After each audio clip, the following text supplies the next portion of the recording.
मित्रों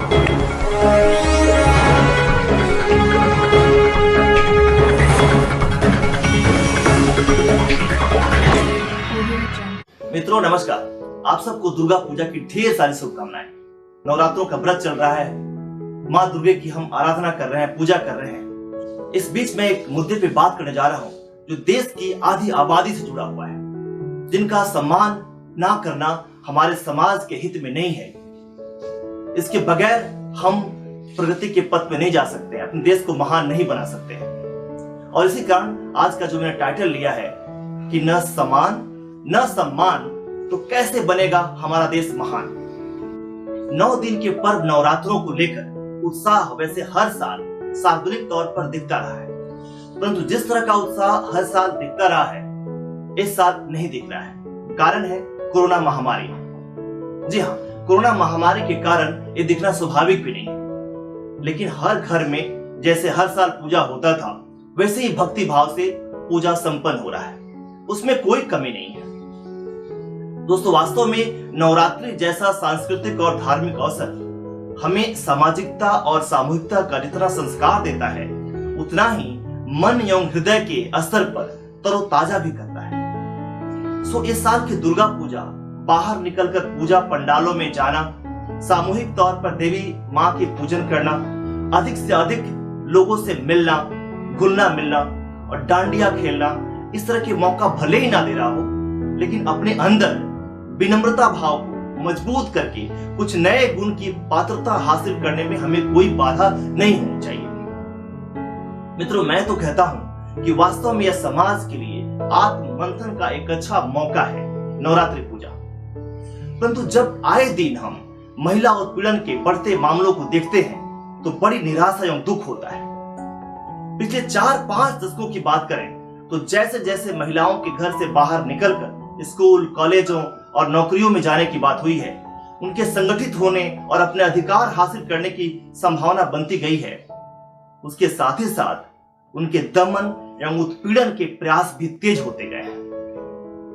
एक तरफ लोग शक्ति की देवी मां दुर्गा, धन की देवी मां लक्ष्मी एवं ज्ञान की देवी मां सरस्वती की पूजा करते हैं, वहीं अपने स्वयं के घर एवं समाज में विराजमान नारी को सम्मान एवं सम्मान देने में काफी पीछे दिखते हैं। यही बात पूरी दुनिया में मानी जाती रही है कि ईश्वरीयता के स्त्री के रूप में प्रतिष्ठित करने वाला, सृष्टि की संचालक शक्ति के रूप में पूजने वाला अकेला बड़ा समाज अगर कोई है तो सिर्फ और सिर्फ भारत में बचा हुआ है। दोस्तों, हर पुराने समाज की तरह हमारे समाज में भी ऐसी कुछ धाराएं मिलती हैं जिन्हें स्त्रियों के प्रति आदर भाव के लिए नहीं जाना जाता है, लेकिन भारतीय समाज में स्त्री तत्व का उच्च आध्यात्मिक स्थान एक निर्विवाद तथ्य है। हम अपने देश को भी भारत माता के नाम से जानते हैं और हर मौके पर भारत माता की जय ऐसा नारे लगाने में कभी चूकते नहीं हैं। हम अपने को एक मातृ प्रधान देश कहते हैं। हम जननी और जन्मभूमि को स्वर्ग से भी बढ़कर समझते हैं। हम मां की ममता से बड़ी किसी चीज को नहीं मानते हैं। वास्तविकता भी है कि मां अपने बच्चों के लिए जान देने में भी एक क्षण नहीं सोचती है। परंतु अफसोस की बात है कि जिन असुरों के भय से देवता मारे मारे फिरते थे, उनका संहार करने के लिए देवियों के सृजन की गाथा हम नवरात्रों में गाते हैं, लेकिन अपने रोजमर्रा के जीवन में स्त्रियों को सामान्य मनुष्य समझने का भी लोकाचार भूल जाते हैं। हम आज भी पुत्रों को पुत्रियों से ज्यादा तरजीह देते हैं। कुछ पढ़े लिखे समझदार जाहिल लोग भ्रूण हत्या करने में तनिक भी कतराते नहीं। और दुख की बात तो यह है, और भी ज्यादा दुख होता है जब इस कार्य में स्त्रियां भी उनका साथ देती हैं। और फिर विज्ञापन के बड़े बड़े बोर्ड एवं बैनर लगते हैं, विज्ञापन आता है, टीवी पे आता है, सरकारें कहती हैं कि बेटी बचाओ बेटी पढ़ाओ, और लोग इसे बेशर्मी से सिर्फ देखते हैं, मगर उसे अपनाना, उनके व्यवहार में लाना ऐसा नहीं हो पाता है। और आलम यह है कि नैतिकता की पुरानी कसौटियों हमारे हाथ से काफी आगे निकल चुकी हैं और स्त्री पुरुष बराबरी वाले आधुनिक मूल्यों तक हम पहुंच पाने में असमर्थ दिख रहे हैं।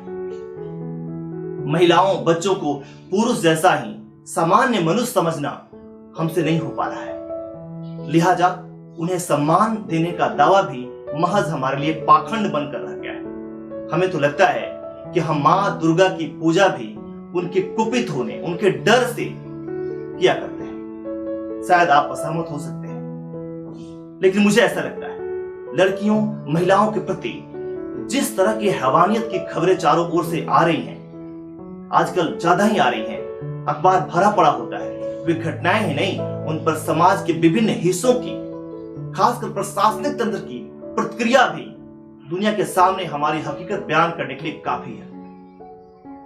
यौन उत्पीड़न के मामलों में आम प्रवृत्ति यही देखी जा रही है कि आरोपी ही नहीं, स्वयं उत्पीड़ित स्त्री का परिवार और पास पड़ोस के भी लोग इस कोशिश घटना को दबाने में लगे रहते हैं, उनको कम करके बताने में लगे रहते हैं। केवल चरम हिंसा के मामले ही दुनिया के सामने आ पाते हैं, और वो भी तब जब उन्हें छिपाना असंभव हो जाता है। इसके आगे दिखाई देती है कि स्थानीय पुलिस से लेकर सत्ता सोपान के शीर्ष तक एक ऐसी हिसाबी प्रवृत्ति जिसका मकसद दोषी को दंडित करने से ज्यादा खुद को दाग धब्बों से बचाना होता है। मित्रों, वास्तव में लगता है कि समाज का अगर यही हालत रहा तो हर स्त्री को मां दुर्गा का रूप लेना ही होगा। तो क्या होगा? फिर से एक सामाजिक असंतुलन हो जाएगा। तो अच्छा होगा कि हम संभल जाएं, और अगर हो सके तो इन 9 दिनों में हम सोच कर देखें कि नारी सम्मान का सिरे से निषेध करने वाली इन प्रवृत्तियों के अपने बीच रहते क्या हम एक देवी पूजक समाज के रूप में अपना परिचय देने के अधिकारी हैं? तो मित्रों, ये था मेरा विचार आधी आबादी को लेकर, उनकी समानता और उनके सम्मान को लेकर। मेरा मानना है कि उनकी समानता दिए बगैर, उनको सम्मान दिए बगैर कोई भी समाज आगे नहीं बढ़ सकता है। समाज में असंतुलन हमेशा रहेगा। तो मिलते हैं किसी और मुद्दे पे, किसी और विचार के साथ में। तब तक के लिए आप सबको नमस्कार, और साथ ही साथ दुर्गा पूजा की फिर से ढेर सारी शुभकामनाएं। जय माता दी।